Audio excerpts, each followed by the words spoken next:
Bueno, como mencionamos, el otro componente mayoritario que constituye a las membranas o que forma parte de la constitución de las membranas son las proteínas, ¿sí? Las proteínas que pueden llegar hasta un 50% o más de la masa de una membrana. Recuerden siempre que la cantidad de lípidos de acuerdo o debido a su menor tamaño es muchísimo mayor que las de proteínas, pero cuando comparamos la masa podemos estar alrededor del orden del 50%. Es un componente fundamental de las membranas, ¿sí? Muchas de las propiedades que no pueden explicarse por la permeabilidad de compuestos a través de una barrera lipídica se explica precisamente por la existencia de las membranas, de las proteínas. Y son precisamente esas proteínas las que de algún modo hacen a la funcionalidad que tiene una membrana. Cuanto más funciones tiene una membrana, mayor será su contenido de proteínas. El cociente proteínas-lípido, en masa siempre como estamos mencionando, hace una referencia indirecta a lo que es la funcionalidad. ¿Cuántas funciones tiene? ¿Qué procesos puede llevar a cabo esa membrana? Esos procesos son muy diversos, como vamos a ver a lo largo de toda la cursada.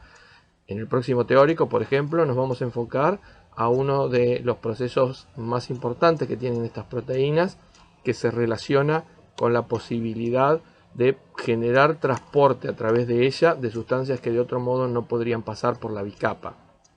Pero eso es una de las tantas funciones.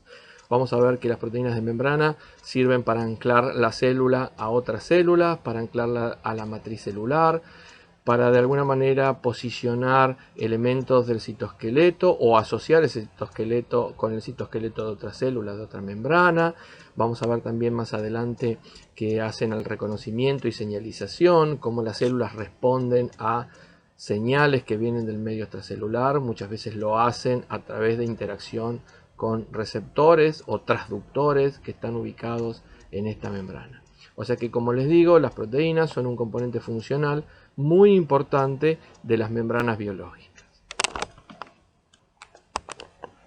Para reforzar lo que estuvimos mencionando en la diapositiva anterior, el contenido de proteínas de una membrana como indicador de la funcionalidad de la misma, en esta tabla podemos ver la composición porcentual de proteínas, fosfolípidos y esteroides en algunas membranas plasmáticas de varios organismos, ¿sí? Y acá podemos mencionar o aprovechar esta diapositiva para mencionar, fíjense en la vaina de mielina humana, ¿sí? Con una función aislante y de transmisión eléctrica, si quieren, como van a ver más adelante en fisio.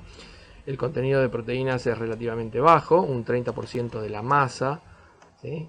Está ocupado por proteínas. Y si nos vamos al otro extremo, a una bacteria, por ejemplo E. coli, donde la gran mayoría de sus procesos ocurren en la única membrana plasmática que poseen, o sea, no poseen un sistema de endomembranas las bacterias, y por lo tanto muchas de las funciones que a lo mejor en una célula eucariota están situadas en membranas del sistema de endomembranas, en el caso de las bacterias está todo localizado en esta membrana. Fíjense que el porcentaje, la composición porcentual de proteínas es muchísimo mayor, está en el orden del 75%, ¿sí? Y así una variedad de porcentuales de acuerdo a lo que podrían ser las funciones que esa membrana tiene, ¿sí? Entonces, quédense con eso, que el cociente proteína-lípido, o si quieren directamente el porcentaje en peso de proteínas de una membrana, es un indicador de la funcionalidad de las muchas funciones que pueden tener para una célula. Las proteínas, como ustedes vieron en las clases de macromoléculas, se pueden clasificar de muchas maneras, de diferentes maneras. Cuando estamos hablando de proteínas en relación a membrana, se utiliza otra clasificación que las divide en integrales o periféricas. Que una proteína, cuando lo referimos a membrana, sea integral o periférica, no se relaciona con su posición, no hace referencia a que una proteína sea periférica en cuanto a su localización en la periferia de una membrana, sino hace referencia a la fuerza que se necesita para separarlas de la misma, ¿sí? Las proteínas entonces se pueden separar aplicando procedimientos de extracción suaves, tales como cambios en la fuerza iónica, ya sea una fuerza iónica alta o baja, o también por cambios en el pH, ¿sí? Llevando el pH a pHs extremos, pueden interferir en las interacciones proteínas y proteínas, que dependen o que son las fuerzas que hacen que una proteína quede, digamos, asociada a una membrana sin producir una alteración en sí de la membrana, ¿sí? Manteniendo la bicapa intacta. Cuando nosotros estamos hablando de esas proteínas que se pueden despegar de una membrana por cambios en el pH, por cambios en la salinidad o en la fuerza iónica del medio al que se expone esa célula, o también por exposición a agentes quelantes, agentes que secuestran determinados iones. Algunas interacciones son dependientes de la presencia de ciertos iones, básicamente de cationes divalentes como el calcio. Entonces, en presencia de esos agentes, si yo puedo separar una proteína sin romper la estructura de bicapa de la membrana, estoy hablando de que esa proteína es periférica, ¿sí? Por el contrario, cuando yo necesito un agente fuerte, como por ejemplo podría ser un detergente iónico, es decir, cuando necesito desarmar la estructura de bicapa o romper la estructura de bicapa para poder extraer una proteína, obviamente estoy hablando de una proteína integral. Las proteínas integrales, entonces, tienen que ver con la fuerza que necesito hacer o la magnitud del agente para poder separar esa proteína de la membrana. Obviamente las proteínas transmembranas son proteínas integrales, pero hay proteínas que también lo son, aún teniendo una posición periférica. ¿Sí? Es lo que les mencioné al principio. Con periférica se hace referencia a la fuerza que se necesita para separarla, no a la posición. Fíjense esta proteína, que no es transmembrana, pero que está unida covalentemente, ¿sí?, a un lípido que la ancla en la membrana y que por lo tanto necesito desarmar la membrana para poder separar esta proteína también es integral. O, como dice acá, por acción de una enzima, ¿sí? Yo podría sacar esta proteína, podría separar esta proteína de la membrana a través de la acción de una enzima. Entonces, por un procedimiento de extracción fuerte, como por ejemplo con un detergente o con una enzima, si yo necesito esa situación para separar una proteína de la membrana, esa proteína es integral. Entonces, sabiendo ahora que las proteínas se pueden dividir en integrales o periféricas, existen distintos modos de interacción con la membrana, ¿sí? Acá tenemos algunos de esos modos, o la mayoría de esos modos representados. Fíjense en el caso de las proteínas que son transmembrana. Acá tenemos unas proteínas de membrana o transmembrana unipaso, porque pasa una sola vez. Esto es una proteína integral. Acá tenemos una proteína transmembrana también integral. En este caso es multipaso.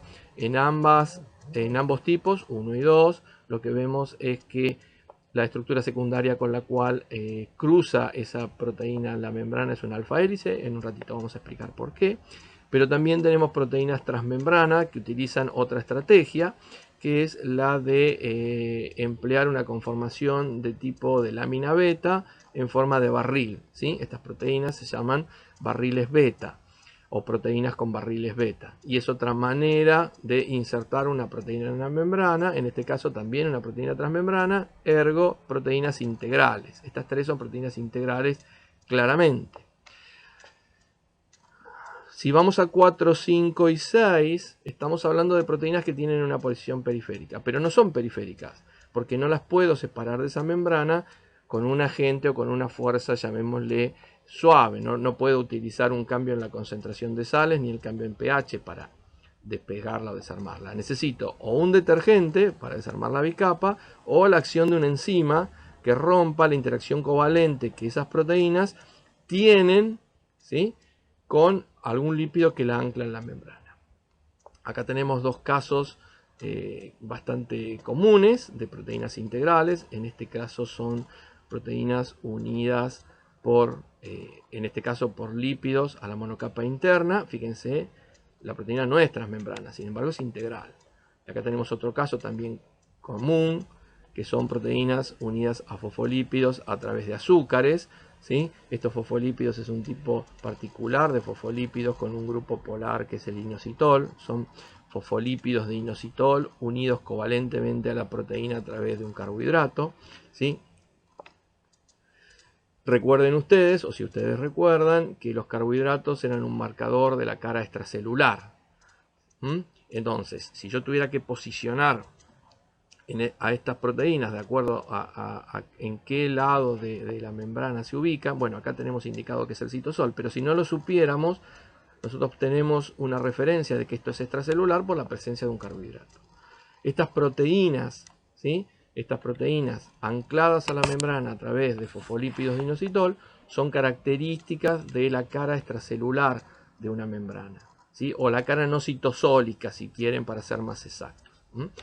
Las proteínas, ahora lo vamos a ver un poquito más adelante, del mismo modo que los lípidos, tienen una asimetría o tienen una disposición asimétrica, son marcadores de la simetría de una membrana. En el caso puntual, estas proteínas que tienen o que están unidas a través de un carbohidrato son marcadoras de la cara extracelular. Y estas otras proteínas, ¿sí?, que están unidas a la membrana a través de su unión covalente, por ejemplo un ácido graso, son características o indicadoras de la monocapa citosólica. Respecto a 7 y 8, ¿sí?, podemos decir que son proteínas periféricas. Si bien no estamos viendo ningún tipo de interacción covalente que podría existir, particularmente en el caso de la proteína 8, que la ancla a esta proteína transmembrana, ¿sí?, así a simple vista y en función de la generalidad y de la didáctica, estas proteínas son proteínas periféricas, ¿sí? ¿Por qué? Porque seguramente su interacción con esta otra proteína es una interacción débil, una interacción que puede darse por de tipo puente hidrógeno o por interacción iónica, ¿sí? Esas interacciones frente a un cambio de pH o frente a un cambio de la salinidad pueden romperse o debilitarse y permitir la separación, ¿sí?, sin necesidad de romper la estructura de la membrana. Y por lo tanto sería un caso de proteínas periféricas o ejemplos de proteínas periféricas, ¿sí? Entonces, las proteínas transmembranas son claramente integrales, pero aquellas que están unidas covalentemente o insertas en parte de la bicapa, como podría ser la proteína 4, ¿sí?, que necesita un procedimiento fuerte para despegarla, un detergente o la acción de una enzima, son proteínas integrales a pesar de que no son transmembranas, ¿cierto? La otra cosa que, bueno, como les mencioné, las proteínas, del mismo modo que habíamos visto para los lípidos y los carbohidratos, tienen una disposición asimétrica. Un tipo de proteínas en particular tiene siempre la misma disposición, ¿sí? Si llamamos a esta proteína 1, la proteína de tipo 1 siempre va a estar orientada del mismo modo. Acá tenemos, fíjense, distintos modelos. Tenemos proteínas transmembrana unipaso, tenemos proteínas transmembrana multipaso, monoméricas, como podría ser la tipo 3, oligoméricas, como podría ser la tipo 4. Fíjense que acá la proteína tiene o está formada por 5 cadenas polipeptídicas diferentes, ¿sí? Y proteínas que están ancladas, particularmente la de tipo 5, por su unión covalente a un lípido que le inserta en la membrana. Habíamos dicho que este tipo de inserción era característica de la monocapa interna. Es un marcador de la monocapa interna. Y como les digo, si yo estoy considerando un tipo de proteína, por ejemplo la tipo 1, una proteína en particular, su extremo amino y carboxilo siempre van a estar en la misma orientación. Ahora, cuando voy a otra proteína, esa orientación puede ser diferente, ¿sí? O sea que las proteínas también tienen una distribución asimétrica. No aleatoria, la proteína tipo 1 siempre tiene el amino hacia una cara y el carboxilo hacia la otra. Y la proteína tipo 2, otra proteína, otro tipo de proteína, puede tener lo inverso. Es decir que el extremo amino o el carboxilo en general no es el marcador de asimetría, pero sí en particular para una proteína, ¿sí? O sea que de nuevo, los lípidos, los carbohidratos y las proteínas también hacen a la asimetría o contribuyen a la asimetría de las membranas.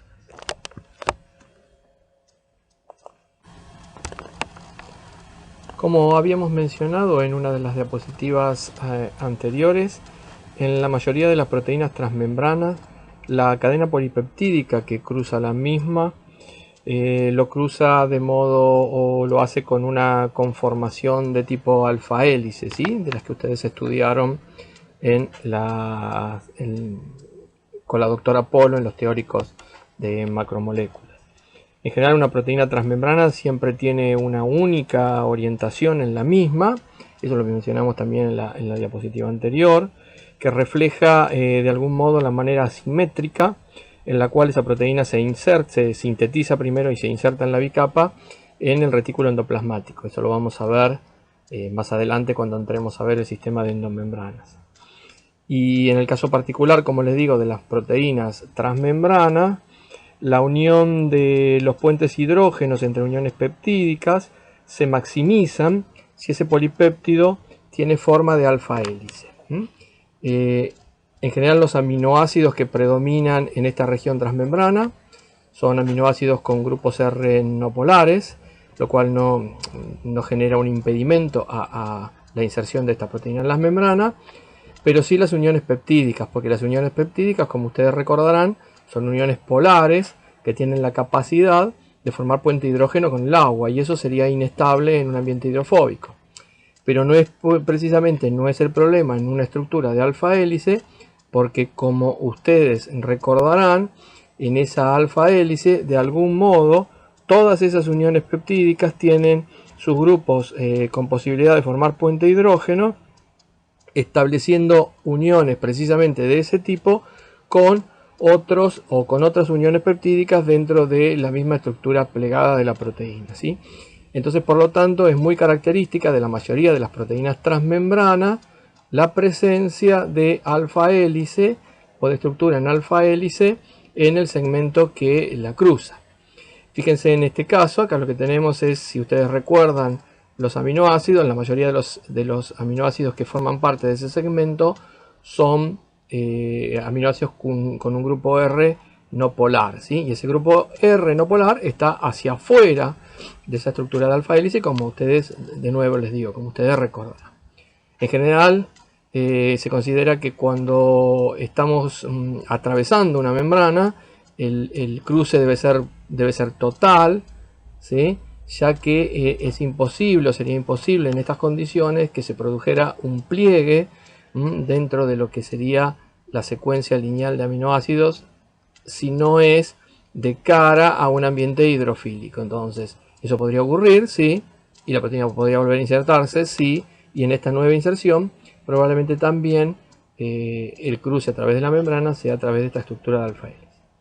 Otra cosa importante que tenemos que mencionar, y lo menciono ahora porque el tema va a salir la semana que viene cuando veamos transporte, es que estas alfa hélices en realidad, y esto también de nuevo lo vimos o ustedes lo recordarán de clases precedentes, en el interior de esa alfa hélice no hay espacio para nada, o sea que los grupos R están hacia afuera de la estructura de alfa hélice.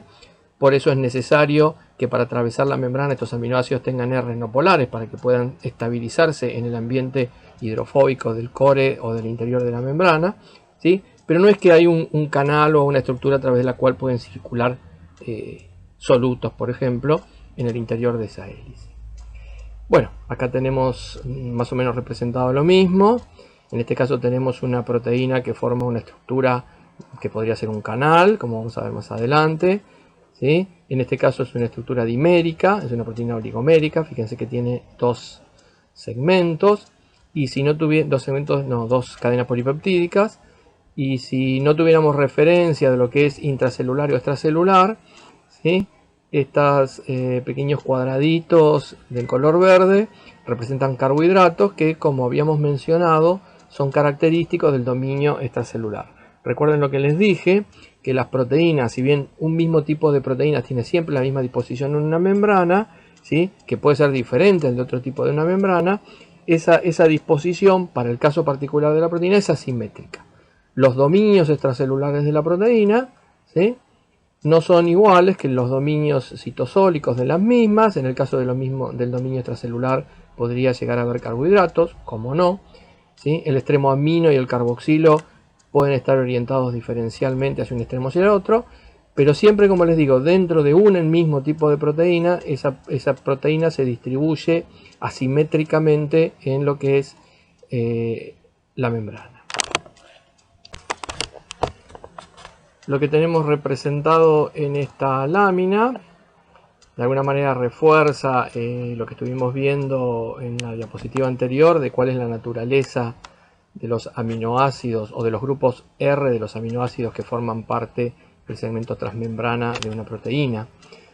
Esto es un índice que se puede calcular, es una metodología de investigación que nos permite, dada una secuencia lineal de aminoácidos, establecer qué características de hidrofobicidad o de hidrofilia puede tener un determinado aminoácido, ¿sí? Y sobre eso se construye este tipo de gráficos, ¿sí? Índice hidropáctico, se llama acá, que de alguna manera, si consideramos el 0, tenemos hacia valores positivos los aminoácidos con R no polares y hacia valores negativos los aminoácidos con restos polares.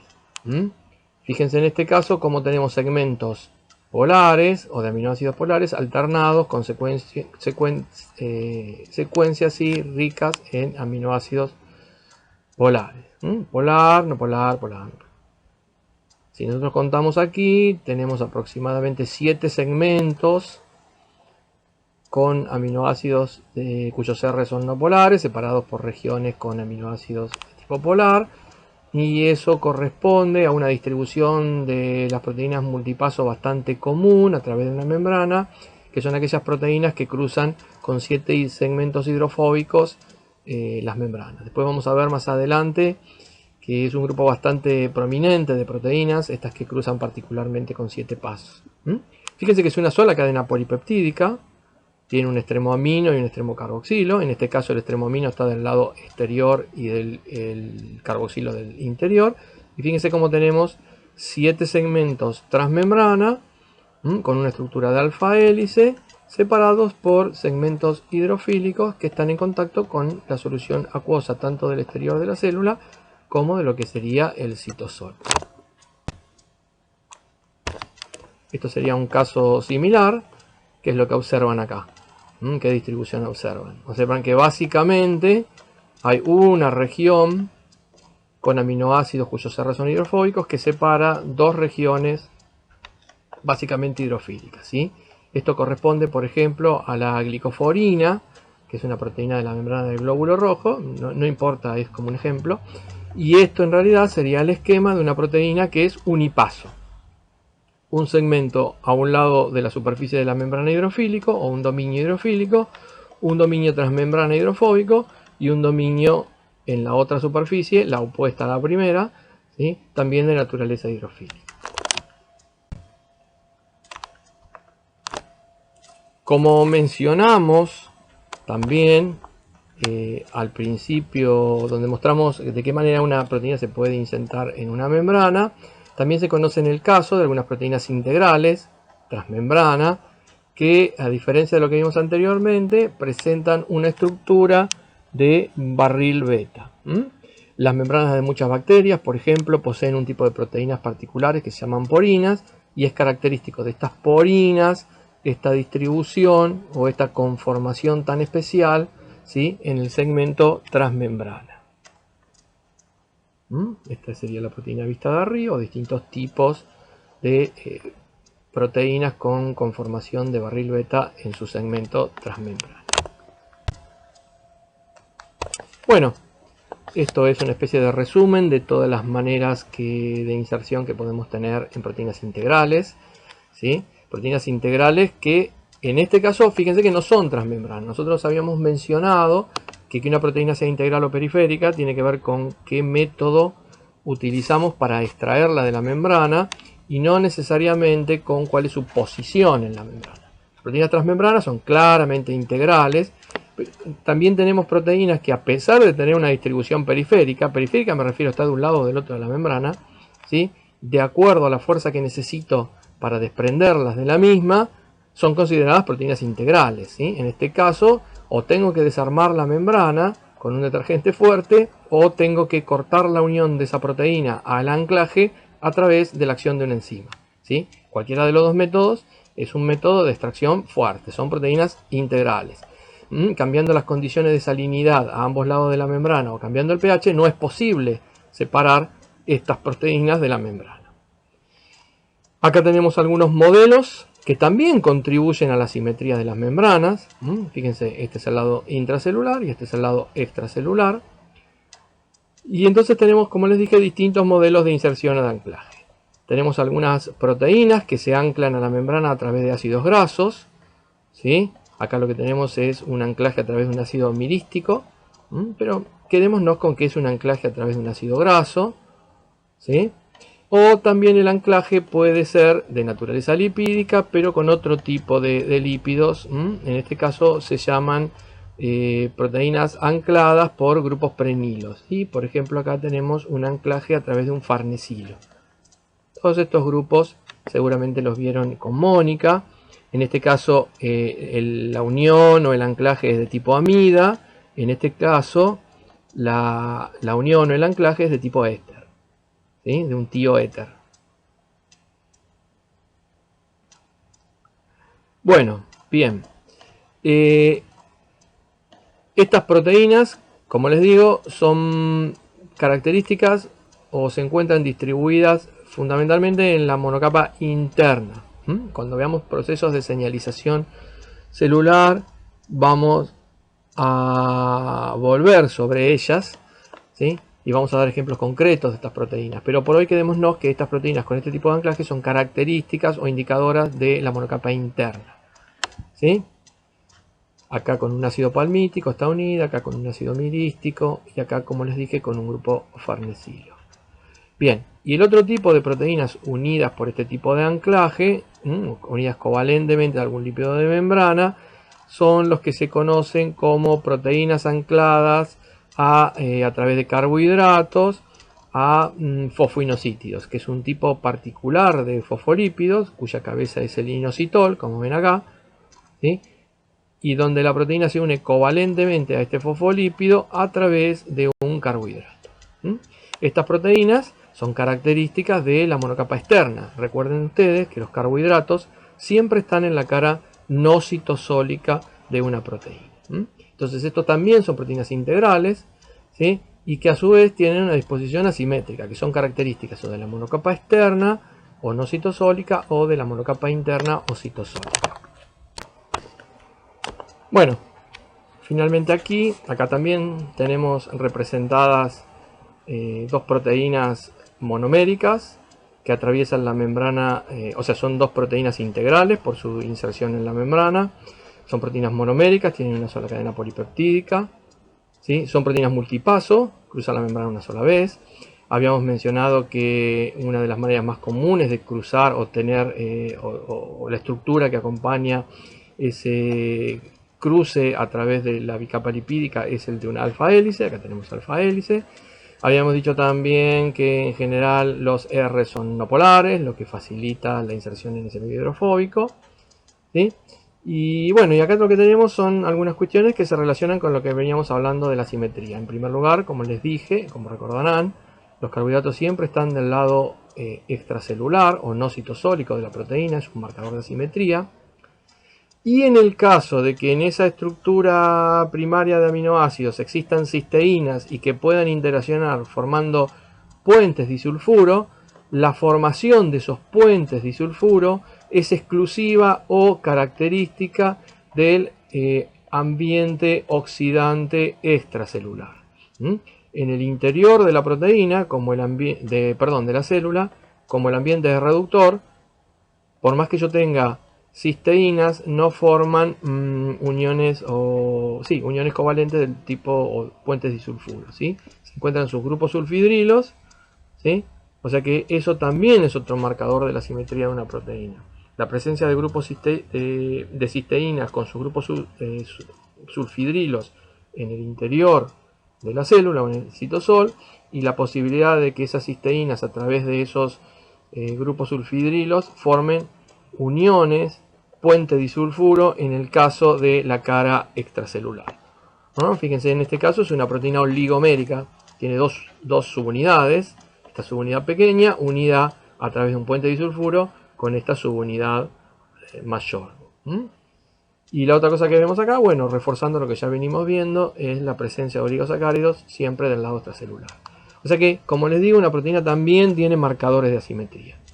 Su extremo carboxilo o amino tienen siempre la misma distribución a través de una membrana para esa proteína. Las características de plegamiento o las características de interacción con ligandos particulares también es diferencial. Eso hace la funcionalidad de muchas de esas proteínas en el lado extracelular y en el lado citosólico. Químicamente, la posibilidad de formar puentes disulfuro en el lado extracelular, pero no en el citosólico. Y el acompañamiento o la posible presencia de oligosacáridos o de carbohidratos al menos en el segmento o en el dominio de esa proteína que está hacia el lado extracelular. Serían algunas de las características que también refuerzan la idea de que las proteínas pueden contribuir o contribuyen a la simetría de las membranas, no solo los lípidos. Para ir finalizando, vamos a adelantar algunas cuestiones que vamos a desarrollar en la segunda parte del año. Las células pueden confinar ciertos lípidos y proteínas con diferentes funciones en determinados dominios específicos de las membranas. Si bien las membranas son mosaicos y son fluidos y sus componentes se mueven, existen cierto tipo de adaptaciones o de modificaciones en tipos celulares particulares que de alguna manera limitan la difusión lateral de proteínas en el seno de una bicapa, y eso constituye o contribuye fuertemente a lo que es la funcionalidad de esa célula. Hay distintos mecanismos a través de los cuales las proteínas se pueden anclar a una región determinada. Esos mecanismos pueden tener que ver con el anclaje al citoesqueleto, que vamos a ver más adelante lo que es el citoesqueleto, pero las células tienen llamémosle esqueleto proteico, las células eucariotas, al cual pueden anclarse proteínas de membrana como para generar dominios particulares con cierta funcionalidad. O también se pueden anclar a proteínas de la matriz extracelular, ¿sí? Acá, por ejemplo, tenemos proteínas que están ancladas particularmente a la interfase célula-matriz, o acá proteínas que anclan a una célula con otra a través de una interacción célula-célula. Entonces, eso puede generar limitaciones a la difusión lateral y generan dominios particulares. Por ejemplo, en esta célula epitelial, esto pasa mucho en las células que están polarizadas porque para su función lo requieren. Fíjense que, por ejemplo, la proteína A está concentrada o localizada en la superficie apical de esta célula, mientras que la proteína B lo hace en la superficie basolateral. Acá, bueno, hay una unión entre dos células que limita la difusión. Ese anclaje, como les digo, puede ocurrir no solo con otra célula o con la matriz, sino con el propio citoesqueleto de la célula, y eso, por ejemplo, puede generar una barrera a la difusión dentro de la misma célula sin necesidad de estar interaccionando con la matriz o con otra célula. Fíjense, este es un espermatozoide, son tinciones diferenciales para 3 proteínas. ¿Sí? Fíjense que la proteína 1, llamémosle, se encuentra localizada en un segmento de ese espermatozoide, la 2 en otro, la 3 en otro, y no hay una presencia en toda la superficie de la célula, ¿sí? Y eso es porque esas proteínas de algún modo están ancladas en esa región, probablemente por su interacción, en este caso con el citoesqueleto de la célula. Esto de algún modo es un esquema de lo que venimos hablando, la participación de proteínas de membrana en el anclaje a la matriz o al citoesqueleto. De esto vamos a tener 2 teóricos nada más que para hablar de este tema, pero sí sepan o vayan anticipándose a que algunas proteínas transmembrana permiten esa interacción y reconocimiento de una célula respecto a otra y de una célula respecto a la matriz en la que anida o en la que está establecida. Bueno, ya para ir terminando, nos resta mencionar que en algunos tipos celulares existe una superficie o en la monocapa externa de la membrana hay una zona muy rica en carbohidratos aportados por los distintos elementos de la membrana que estuvimos mencionando hasta aquí, que pueden contribuir: la presencia de glicolípidos, la existencia de proteínas transmembrana con carbohidratos unidos del lado extracelular o glicoproteínas transmembrana, ¿sí? O algunas glicoproteínas que no son transmembranas, sino que están unidas no covalentemente a proteínas también del lado citosólico. Y en particular también membranas que son muy ricas en este tipo particular de moléculas, que son los proteoglucanos o proteoglicanos transmembranas, ¿sí? Que, como ustedes seguramente vieron con la doctora Polo, son largas cadenas de polisacáridos unidos covalentemente a un core, un esqueleto proteico, ¿sí? Que en general forman parte de la matriz celular, extracelular, perdón, y que en algunos casos, como este que tenemos representados aquí, ese core es transmembrana. Toda esa estructura, ¿sí?, se conoce como cubierta celular de tipo glicocáliz o glucocáliz, y si bien sus funciones son discutidas y podemos entrar en detalle en algunas de ellas, cosa que vamos a hacer cuando veamos matriz, en general las podemos dividir o clasificar en funciones de protección mecánica y química de la superficie celular. Pueden mediar también algunos procesos de adhesión entre las células. Como les digo, todo esto lo vamos a ver cuando veamos interacciones célula-célula en la matriz. En algunos casos de respuesta inflamatoria o por ejemplo en la reacción del espermatozoide con el óvulo. Bueno, vamos a volver sobre este tema. ¿Sí? En la coagulación de la sangre o en la circulación o recirculación de linfocitos. ¿Sí? Esas serían básicamente entonces dos tipos de funciones. Otra que podría ser también es la de reconocimiento, de ser o servir como moléculas señal. Finalmente, para terminar el teórico de hoy, vamos a mencionar que así como los lípidos de las membranas tienen movilidad, o sea que la membrana es fluida para los lípidos, también lo es para las proteínas.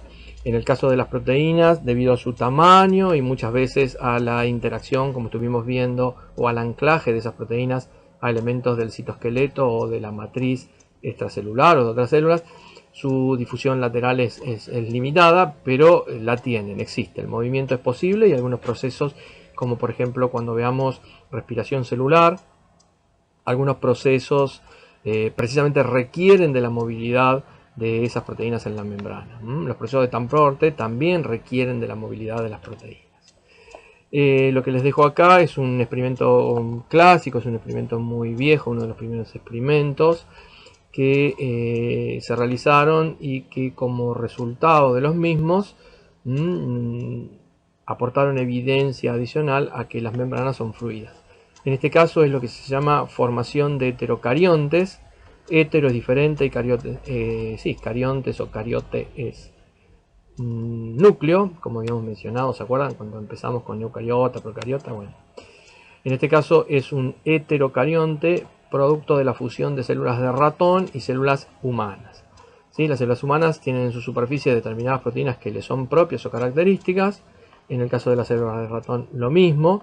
Si ustedes marcan con algún tipo de anticuerpo contra esas proteínas de membrana humanas o anticuerpos contra esas proteínas de membrana del ratón, y esos anticuerpos tienen asociados una señal que emite una determinada longitud de onda y que por lo tanto puede registrarse como color diferencial, rojo-verde.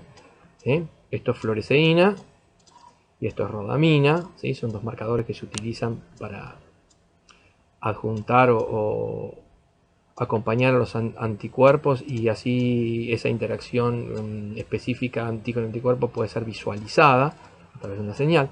Bueno, la historia es que si ustedes marcan a las dos células, en un primer momento de la fusión de ese heterocarionte, ¿sí? Se llama heterocarionte porque tiene dos núcleos diferentes. Fíjense que todas las proteínas de la célula humana están en una región de ese heterocarionte, lo que acá se llama tiempo cero, y las de ratón en otra. Si nosotros esto lo incubamos un determinado tiempo con determinadas condiciones ambientales, vamos a ver que esa señal, ¿sí?, se registra mezclada. ¿Qué quiere decir esto? Que las proteínas de cada una de estas membranas difundió en el plano de esa nueva membrana del heterocarionte, ¿sí?, y permitió este mezclado, si se quiere, y por lo tanto esta comprobación experimental adicional de que las membranas son fluidas, tanto para su componente lipídico como vemos acá, para sus componentes proteicos. Y con esto cerramos membrana. La estructura básica de la membrana y de sus componentes químicos, su asimetría y su relación con la fluidez. Lo que vamos a ver en la próxima clase, con los próximos teóricos, es una de las particularidades o una de las funciones especiales de la membrana, que es mediar el transporte a través de ella. Así que bueno, los dejo y nos vemos la próxima. Chao, gracias.